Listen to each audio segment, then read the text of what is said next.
अस्सलाम वालेकुम, hello and welcome. Iqbal and इंशाल्लाह सर्विसेज से मोहम्मद इकबाल खान एडवोकेट। आज का जो हमारा लीगल लेक्चर है वो है what the difference between the divorce and effectiveness of the divorce.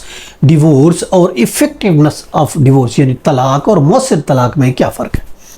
देखिए, तलाक वो होती है जो यूनिलेटरी तौर पर हस्बैंड देता है या बीवी तलाक लेती है, वो उसको डेलीगेटेड पावर दी गई है, वो अपने आप को तलाक करती है। तीसरी सूरत यह खुला भी होता है। खुला भी कोर्ट से अगर खातून लेती है तो वो भी एक तलाक कहलाएगी। चुनांचे ये तो हो गई तलाक। यानी तलाक या तो वो डॉक्यूमेंट होता है जो हस्बैंड साइन करता है आउट ऑफ द कोर्ट, या बीवी साइन करती है आउट ऑफ द कोर्ट, या फिर बीवी कोर्ट में खुला का केस फाइल करती है, डिवोर्स का करती है, उसको ऑर्डर मिलता है, तो वो कहलाएगी तलाक। अब इफेक्टिवनेस ऑफ द तलाक वो होती है उस तलाक को जब हम यूनियन काउंसिल में भेजते हैं उसकी कंफर्मेशन के लिए, जो कि कम से कम एटलीस्ट 3 मंथ का अरसा उसमें रिकन्सिलेशन की कोर्ट 3 दफ़ा कोशिश करती है, और रिकन्सिलेशन अगर नाकाम हो जाती है तो वो एफिडेविट रिकॉर्ड करती है, बयान रिकॉर्ड करती है, उसके बाद वो तलाक मौसर सर्टिफिकेट देती है। याद रखें, तलाक मौसर सर्टिफिकेट कम से कम उसमें जो अरसा है वो 3 महीने का है। एक तो 3 महीने का इद्दत का पीरियड और 3 महीने में रिकन्सिलेशन है। रिकन्सिलेशन हो जाती है तो इद्दत के बीच बीच उनकी सुलह भी हो सकती है, पॉसिबिलिटी है।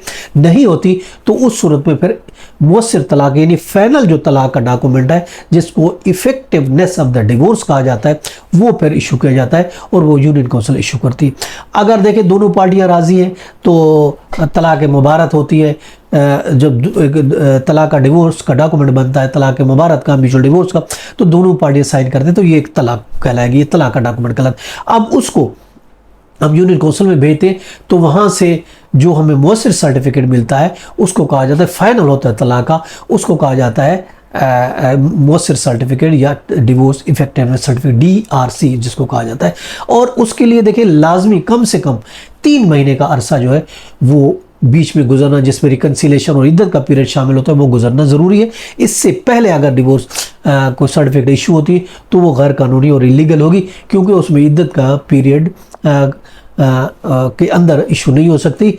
और चूँकि दूसरी शादी भी तब होती है जब तलाक मौसर सर्टिफिकेट मिल जाता है, डिवोर्स इफेक्टिव हो जाती है, फाइनल डॉक्यूमेंट मिल जाता है, तो दूसरी शादी की जा सकती है। अगर फ़ौरन उसने इशू कर दी, रिकन्सिलेशन ही नहीं हुई, इद्दत ही नहीं गुजरी, तो वो शादी सही नहीं होगी।